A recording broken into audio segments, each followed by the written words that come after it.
In the weeks that followed the Valon retreat, Earth began to heal. The scars of war were everywhere: crumbled buildings, flooded streets, and fields scared by mining operations. But there was a new sense of hope in the air. People came together to rebuild, working side by side despite their differences. Jason spent his days helping clear debris from Detroit's streets, his hands blistered but his spirit unbroken. Laura stayed busy caring for displaced families, turning an old community center into a shelter for those who had lost everything. One evening, as the sun dipped below the horizon, Jason sat on the porch of their small home with Lily, the young orphan they had taken in after the battle. She swung her legs back and forth, clutching a stuffed animal Mia had made for her out of scrap fabric. "Do you think the aliens will come back?" Lily asked, her voice soft but curious. Jason smiled, ruffling her hair. "Maybe someday," he said. "But if they do, we'll be ready." Mia dedicated herself to integrating human technology with alien advancements, working tirelessly in a makeshift lab set up in the subway station. Her experiments led to breakthroughs in energy efficiency and communication systems, ensuring Earth would never again be caught off guard. Kyle trained aspiring pilots, teaching them how to handle both human and hybrid aircraft. His lessons weren't just about flying. They were about courage, teamwork, and thinking on your feet.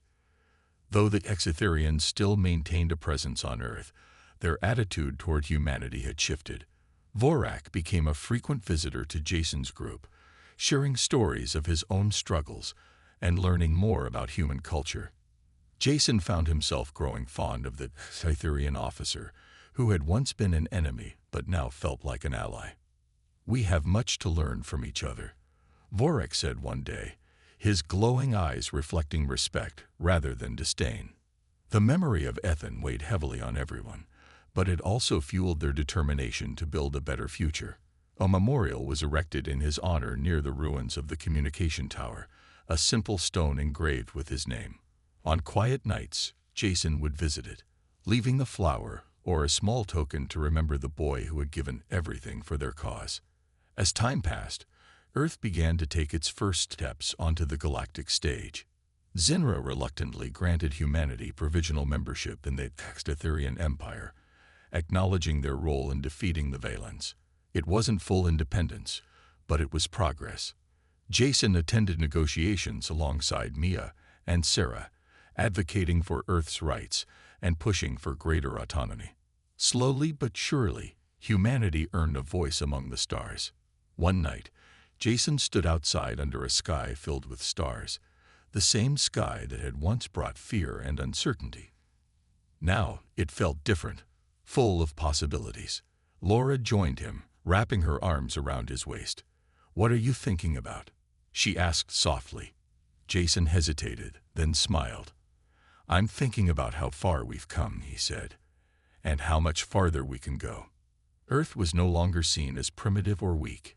Its people had proven themselves resilient, resourceful, and brave. They had faced unimaginable odds and emerged stronger because of it. As Jason gazed upward, he imagined what the future might hold, not just for him and his family, but for all of humanity. The road ahead wouldn't be easy, but they had already shown they could overcome anything together. For the first time in a long time, Jason felt at peace. The war had changed everything, but it had also revealed something extraordinary: the strength of the human spirit.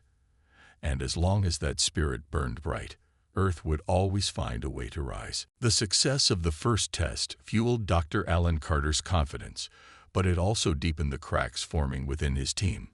Emma Doyle couldn't stop thinking about Ethan Cole's reaction after facing Vanguard.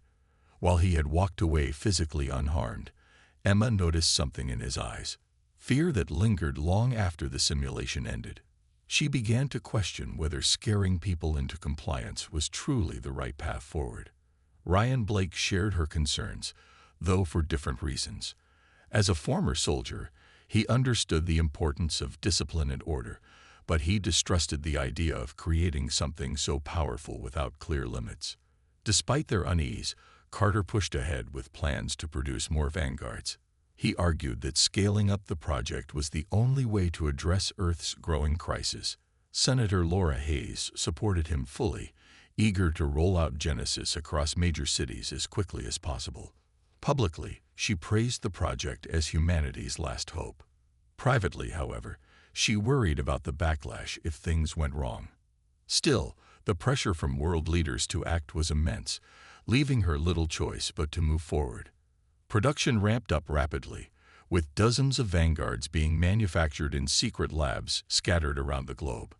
Each unit was designed slightly differently, tailored to specific environments and populations.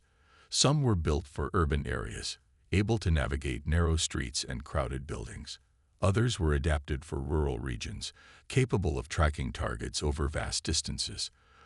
The team worked day and night, driven by both ambition and fear of failure. But not everything went smoothly. Reports began trickling in about problems during transport. Several vanguards escaped containment while being moved to deployment sites. These incidents sparked panic among civilians who witnessed the creatures roaming freely. In one town, a group of teenagers stumbled upon an escaped vanguard hiding in an abandoned warehouse. Though the creature didn't kill anyone, it left several of them injured before authorities managed to subdue it. News of these accidents spread quickly, igniting protests against the Genesis project. Critics called it reckless and dangerous, accusing Carter and his team of playing God. Protesters gathered outside government buildings, holding signs that read, "We are not prey," and "Stop the monsters." Social media exploded with videos and stories of close encounters with rogue vanguards, further eroding public trust. Laura Hayes found herself under intense scrutiny. Political rivals seized the opportunity to attack her leadership, demanding transparency about the project's true nature. At the same time, whispers of corruption began circulating.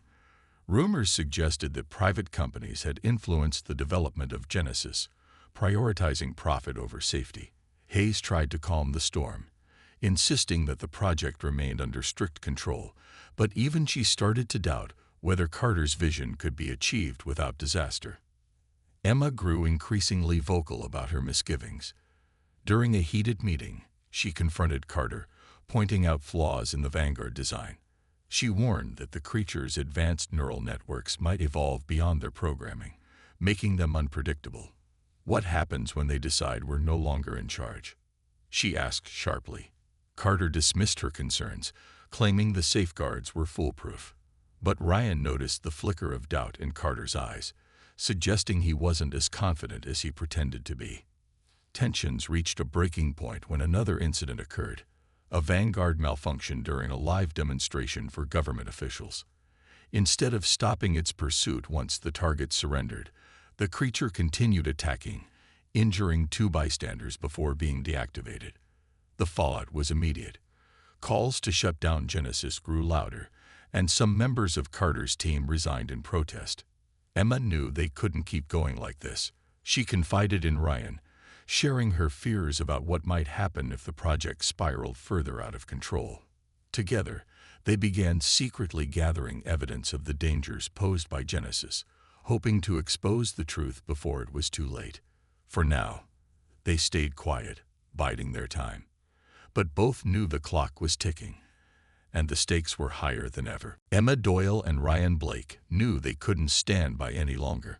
The cracks in the Genesis project were widening, and the risks were becoming impossible to ignore. After the malfunction during the live demonstration, Emma spent hours poring over data logs, searching for answers. What she found shocked her. Hidden within the programming of the Vanguards was a set of overrides, codes that allowed someone outside the team to take control of the creatures remotely. Someone had tampered with their design. Ryan noticed Emma's growing frustration and asked what was wrong. When she showed him the evidence, his face turned grim. "This isn't just about Carter anymore," he said. "Someone else is pulling the strings." They both suspected Senator Laura Hayes might be involved, but proving it wouldn't be easy. The overrides were subtle, buried deep in layers of encrypted files. Whoever had done this was careful and powerful. Determined to uncover the truth, Emma and Ryan began sneaking into restricted areas of the facility late at night. They hacked into secure servers, downloading classified documents and schematics. Each discovery painted a clearer picture. Genesis wasn't just a government project. A private defense contractor named Victor Kane had secretly funded much of its development. Kane's company specialized in advanced weaponry, and it seemed he had plans to turn the vanguards into tools of war. The more they learned, the angrier Emma became. She had joined the project hoping to help humanity, not to create weapons that could destroy it. Ryan shared her outrage, but reminded her to stay focused. "If we're going to stop this, we need proof people can't ignore," he said. Together, they compiled everything they had found into a single file, encrypting it to prevent anyone from tampering with it. But their investigation didn't go unnoticed. One night, as they worked in a hidden corner of the lab, alarms blared through the facility. Security teams swarmed the building, searching for intruders. Realizing they'd been discovered, Emma and Ryan grabbed the data drive and fled. They barely made it out alive, dodging guards and narrowly escaping through a service exit. Once outside, they knew they couldn't return. With nowhere else to go, they headed for an old underground bunker Emma had read about during her research. It was located miles away in the wilderness, abandoned since the Cold War. The journey was grueling, forcing them to hike through dense forests and cross icy rivers. Along the way, they debated their next move. Emma wanted to release the information publicly, exposing Kane and Hayes to the world. Ryan argued they needed allies first, people who could protect them while they spread the truth. When they finally reached the bunker, they found it wasn't completely abandoned. Inside, they encountered a small group of survivors led by Marcus Ford, a former soldier who had left civilization years ago. Marcus was wary of strangers but softened when he heard their story. He agreed to let them stay, though he warned them that hiding wouldn't solve anything. "You can't fight power like that alone," he said, gesturing toward the data drive. "If you want to take them down, you'll need help." Over the next few days, Emma worked tirelessly to decrypt the files on the drive, piecing together a full picture of Kane's involvement. Meanwhile, Ryan trained with Marcus and his people, learning how to defend themselves if things turned violent. Though exhausted, Emma felt a glimmer of hope for the first time in weeks. She realized they weren't just fighting against Genesis. They were fighting asterisk for asterisk something better. Humanity deserved a future where fear wasn't used as a weapon. As she sat in the dim light of the bunker, surrounded by maps and notes, Emma whispered to herself, "We're not victims. We're survivors." And for the first time, she truly believed it. Emma and Ryan's time in the bunker was both tense and productive. With Marcus Ford and his group offering protection, they finally had the breathing room to plan their next move. Emma spent hours decrypting the data drive, uncovering more evidence of Victor Kane's manipulation. The files revealed that Kane's company had not only funded Genesis, but also altered the Vanguard's programming. They had removed key safeguards meant to prevent lethal attacks, turning the creatures into weapons far deadlier than Carter had intended. Ryan grew increasingly worried as Emma dug deeper. "Every second we sit here is another second Kane has to cover his tracks," he said one evening while sharpening a knife. Marcus agreed, pacing back and forth with a rifle slung over his shoulder. "If you're serious about taking him down, you need to act fast. But you'll need more than just proof. You'll need a way to stop those things once and for all." That's when Emma had an idea. Buried in the files was a blueprint for the Vanguard's neural network, the core system controlling their behavior. If she could exploit a flaw in the design, she might be able to create a virus capable of disabling every Vanguard at once. It was risky, and it would take days, maybe even weeks, to build. But if it worked, it could end the threat forever. While Emma got to work on the virus, Marcus helped Ryan train the survivors in combat tactics. Though none of them were soldiers, Marcus insisted they prepare for the worst. He taught them how to use makeshift weapons and set traps, emphasizing teamwork and quick thinking. "If Kane sends those monsters after us, we won't have time to hesitate," he warned. The survivors took his lessons seriously, knowing their lives depended on it. Days passed, and the bunker buzzed with activity. Emma barely slept, her eyes glued to her laptop as lines of code scrolled across the screen. Ryan checked in on her often, bringing food and water, though she rarely ate. "You can't save the world if you collapse from exhaustion," he teased one night, placing a sandwich beside her. She smiled faintly but didn't look up. Her focus was unshakable. Meanwhile, rumors spread among Marcus's group about what was happening outside. News reports filtering through old radios painted a grim picture. More cities were deploying vanguards, and chaos followed wherever they went. Protests turned violent as people resisted the new order. Dozens were injured or killed in clashes with authorities trying to maintain control.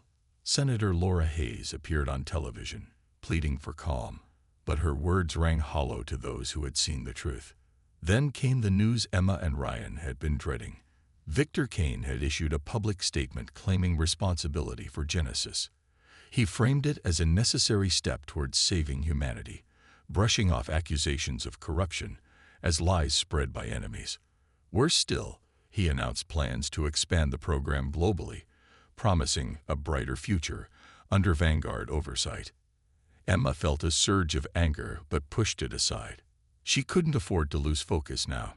Just as she finished writing the virus, however, disaster struck. A scout sent by Marcus returned with alarming news. A squadron of enhanced vanguards was heading their way. They had been tracked down. Panic rippled through the bunker as everyone prepared for battle. Emma uploaded the virus to a portable device, ready to broadcast it once the fighting began. Ryan armed himself with a flamethrower rigged together from spare parts, determined to hold off the creatures long enough for Emma to activate the signal. Marcus rallied his people, assigning positions and setting traps around the perimeter. The wait was agonizing. When the first vanguard arrived, its glowing green eyes piercing through the darkness, Emma felt a chill run down her spine. This was it, the moment everything would change.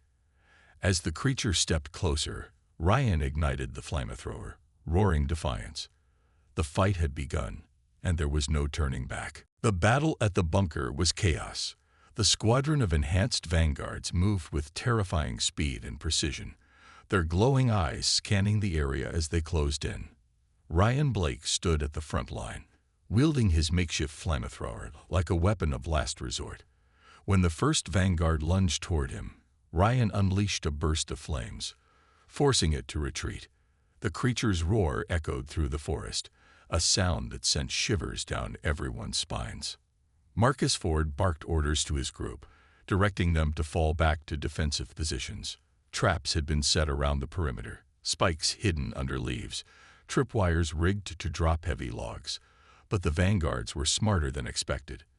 They avoided most of the traps, using their advanced sensors to detect even the smallest disturbances. Still, a few fell victim to Marcus's clever designs, buying precious time for Emma Doyle to complete her task. Inside the bunker, Emma worked frantically to prepare the virus for broadcast. Her hands trembled as she connected the portable device to an old satellite transmitter scavenged from the ruins. She knew this was their only chance. If the signal failed to reach all the vanguards, the creatures would keep coming, and there wouldn't be enough fuel or weapons left to stop them. Outside, the fighting grew fiercer. Ryan fought valiantly, his flamethrower keeping the vanguards at bay, but he couldn't hold out forever.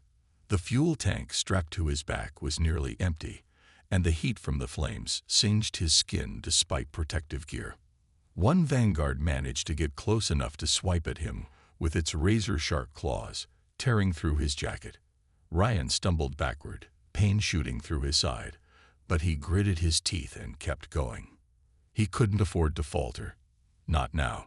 Marcus and his people did their best to support Ryan, firing makeshift weapons and throwing Molotov cocktails at the advancing creatures. Some of the survivors fell during the fight, their screams cutting through the night air. Marcus shouted encouragement, urging everyone to stand their ground. "We're not backing down," he yelled. "This is our home, and we'll die protecting it if we have to." Finally, Emma's voice rang out over the commotion. "I'm ready." she called, stepping out of the bunker with the transmitter clutched tightly in her hands. Ryan turned to see her standing there, exposed and vulnerable, as the vanguards closed in. "Emma, get back inside," he shouted, but she shook her head. "No, I need clear range," she replied, her voice steady despite the fear in her eyes. She pressed the button on the transmitter, sending the virus signal into the air. For a moment, nothing happened. Then, one by one, the vanguards froze mid-motion, their systems overloaded by the virus. Their glowing eyes dimmed, and they collapsed to the ground like statues switched off. Cheers erupted from the survivors, relief washing over them as the immediate threat vanished. But Ryan noticed something alarming. One vanguard remained active. Unlike the others, this one carried a manual override device attached to its chest, an emergency failsafe controlled remotely by Victor Kane himself. Agent Lucas Drake, the ruthless commander leading the squadron, stepped forward with a sinister grin. "You didn't think it would be that easy, did you?" he taunted, holding up a small controller in his hand. With a press of a button, the final vanguard roared back to life, its green eyes blazing brighter than ever. Ryan realized what he had to do. Turning to Emma, he said firmly, "Take the transmitter and get out of here. I'll hold them off." Emma protested, tears welling up in her eyes, but Ryan cut her off. "There's no time to argue. Go." Reluctantly, Emma obeyed, retreating into the bunker with Marcus and the others. As she disappeared from view, Ryan faced the reactivated vanguard alone, gripping his empty flamethrower like a club. He knew this might be his last stand, but he also knew it would give Emma the time she needed to escape and finish what they had started. Ryan Blake stood his ground, staring down the reactivated vanguard as it circled him with predatory grace. Its claws gleamed in the dim light, and its glowing green eyes locked onto him like a hunter tracking its prey. Ryan's flamethrower was useless now, out of fuel, but he refused to back down. Clutching the metal nozzle like a makeshift club, he braced himself for the inevitable attack. The creature lunged forward with terrifying speed, swiping at Ryan with its sharp claws. He barely dodged, stumbling backward as the force of the blow grazed his arm.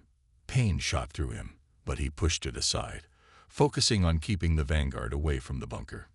"Come on," he muttered under his breath, taunting the creature to follow him deeper into the clearing. If he could draw it far enough away, Emma would have more time to prepare her next move. Behind him, Marcus Ford and his group worked quickly to seal off the entrance to the bunker.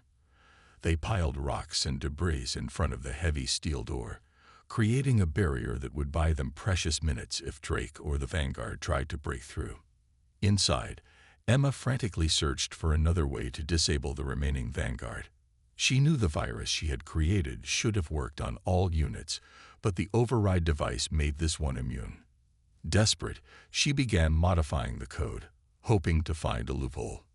Outside, Ryan fought with everything he had. The vanguard was relentless, striking again and again with brutal efficiency. Each blow pushed Ryan closer to his limits, his body battered and bleeding. But he kept moving, using every trick he knew to stay alive. When the creature knocked him to the ground, Ryan rolled away just in time to avoid being impaled by its claws. Grabbing a jagged rock from the dirt, he hurled it at the vanguard's head, momentarily stunning it. "Ryan!" Marcus shouted from the bunker, holding up a flare gun they had found among their supplies. Without hesitation, Marcus fired the flare, illuminating the battlefield in a burst of red light. The distraction gave Ryan a chance to scramble to his feet and grab a fallen branch. Wielding it like a spear, he jabbed at the vanguard, driving it back step by step. Inside the bunker, Emma finally spotted something, a weakness in the override system's design. It relied on a constant signal from Drake's controller to function. If she could disrupt that signal, even for a moment, the virus might still work.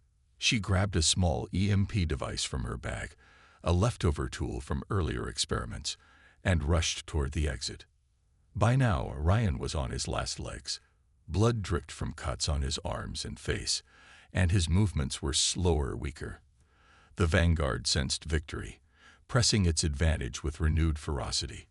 Just as it raised a claw to strike the final blow, Emma appeared at the edge of the clearing, holding the EMP device high.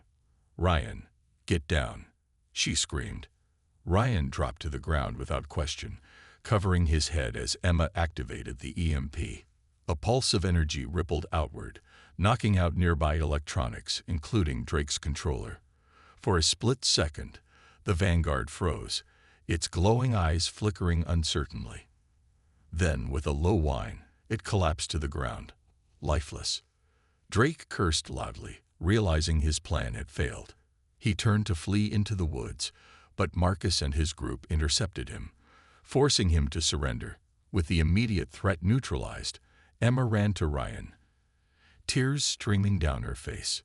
He lay motionless on the ground, battered but alive. Kneeling beside him, she whispered, "You did it." Ryan managed a weak smile. "We did it," he corrected her before slipping into unconsciousness. As dawn broke over the horizon, the survivors gathered around the fallen vanguards, marveling at what they had accomplished. Though battered and bruised, they felt a glimmer of hope for the first time in weeks. The nightmare wasn't over, but they had taken a crucial step toward ending it. In the days that followed, the survivors worked tirelessly to recover from the battle. Ryan Blake was badly injured but alive, thanks to Emma Doyle's quick thinking and the medical supplies they had scavenged. Marcus Ford and his group took turns keeping watch over the bunker, ensuring no new threats emerged while Emma focused on securing the evidence they had gathered against Victor Kane and Senator Laura Hayes. Emma spent hours organizing the data, making sure every file was clear and easy to understand. She included blueprints of the vanguards, logs of their programming overrides, and recordings of Kane's public statements tying him to Genesis. The information was damning, but Emma knew it wouldn't be enough on its own. They needed a way to get it into the hands of people who could act: journalists, activists, or even rival politicians willing to take down Hayes and her allies. Ryan, still recovering from his injuries, offered what help he could. Though he couldn't move much, he brainstormed ways to spread the truth without putting them all in danger. "We can't just upload this stuff online," he said one evening as they sat by a dim lantern. "Kane has too much power. He'll bury it before anyone sees it." Marcus agreed, adding, "You need someone on the inside, someone who can leak it directly to the right people." That's when Emma remembered an old contact, Lisa Grant, a journalist she had met during her university days. Lisa was known for exposing corporate corruption, and if anyone could handle the story, it was her. Emma reached out cautiously, using an encrypted channel to send Lisa a message. To her relief, Lisa responded immediately, promising to meet them halfway. The journey to meet Lisa was risky, but Emma knew it was necessary. With Marcus leading a small team to escort her, they traveled through dense forests and abandoned roads, avoiding towns and checkpoints along the way. When they finally met Lisa at a remote cabin, Emma handed over copies of the evidence, explaining everything step by step. Lisa listened intently, her expression growing darker with each revelation. By the end, she looked both furious and determined. "This is huge," she said. "I'll make sure the world knows what they've done." Back at the bunker, Ryan began to heal, though scars remained, not just on his body, but in his heart. He thought often about the sacrifices made during their fight, including those who had lost their lives protecting the group. One night, as he sat outside watching the stars, Emma joined him. "Do you think we did the right thing?" she asked softly. Ryan hesitated before answering. "It wasn't perfect," he admitted, "but sometimes doing the right thing means making hard choices. We stopped something terrible from getting worse. That counts for something." As word of Kane's crimes spread, outrage erupted across the globe. Protests grew larger and louder, demanding justice for the victims of Genesis. Governments launched investigations, forcing Hayes to resign in disgrace. Kane's company was dismantled, its assets seized as part of ongoing legal proceedings. For the first time in years, there was hope that humanity might find a better path forward. Emma returned to the bunker after delivering the evidence, exhausted but proud. She stood beside Ryan, looking out over the wilderness. "What happens now?" she asked. Ryan smiled faintly. "Now we rebuild. No more fear, no more predators, just people trying to do better." Though the road ahead would be long, Emma felt a sense of peace. They had faced impossible odds and won, not because they were stronger, but because they refused to give up. And in that moment, she believed in the possibility of a brighter future. Months passed, and the world began to heal. The exposure of Victor Kane's corruption and the truth about Genesis sparked a global movement for change. People demanded accountability, not just from those involved in the project, but from all leaders who had prioritized profit over humanity. Governments around the world implemented stricter regulations on genetic engineering and corporate practices, ensuring such abuses of power could never happen again. Emma Doyle became a symbol of hope in this new era. Her courage in standing against Genesis inspired countless others to speak out against injustice. She traveled across the globe, sharing her story and advocating for ethical science. Though she received praise and recognition, Emma remained humble, always crediting the team that had stood by her side through the darkest moments. She often spoke of Ryan Blake, whose bravery had saved them all, and Marcus Ford, whose leadership had kept them alive. Ryan, meanwhile, chose a quieter life. After recovering from his injuries, he returned to his hometown, a small community struggling to rebuild after years of neglect. He used his skills to train local volunteers in self-defense and emergency preparedness, teaching them how to protect themselves without relying on fear or violence. Though he avoided the spotlight, stories of his heroism spread, earning him respect and admiration from those who knew him best. Marcus Ford continued leading his group of survivors, helping them adapt to a changing world. Together, they transformed the abandoned bunker into a thriving settlement, growing food, raising livestock, and building homes from salvaged materials. Word of their success reached other communities, drawing people seeking refuge and guidance. Marcus welcomed them all, believing that cooperation was the key to survival. As for Senator Laura Hayes, her political career ended in disgrace. Investigations revealed her role in covering up Kane's involvement with Genesis, leading to criminal charges. While some called for harsh punishments, Emma urged forgiveness, arguing that true justice meant giving people a chance to learn from their mistakes. Hayes eventually disappeared from public view, leaving behind a legacy of cautionary lessons about the dangers of unchecked ambition. In time, Earth began to recover. Cities once plagued by chaos and despair slowly came back to life, rebuilt with sustainability and compassion in mind. The scars of Genesis would never fully fade, but they served as reminders of what humanity had endured and overcome. One evening, Emma stood atop a hill overlooking a bustling settlement, its lights glowing warmly against the night sky. She thought of Ryan, Marcus, and all the others who had fought alongside her. Each sacrifice, each act of bravery, had brought them closer to a better future. For the first time in years, she felt truly at peace. Turning to leave, Emma paused, glancing back at the horizon. A soft breeze carried the scent of fresh earth and blooming flowers, signs of renewal and growth. She whispered to herself, "We are not victims. We are survivors." And with that, she walked toward the settlement, ready to face whatever challenges lay ahead. The road would still be difficult, but Emma knew they were stronger together. Humanity had proven it could rise above fear and division, finding strength in unity and purpose. As the stars twinkled above, the promise of a brighter tomorrow filled the air, a reminder that even in the darkest times, hope could light the way forward.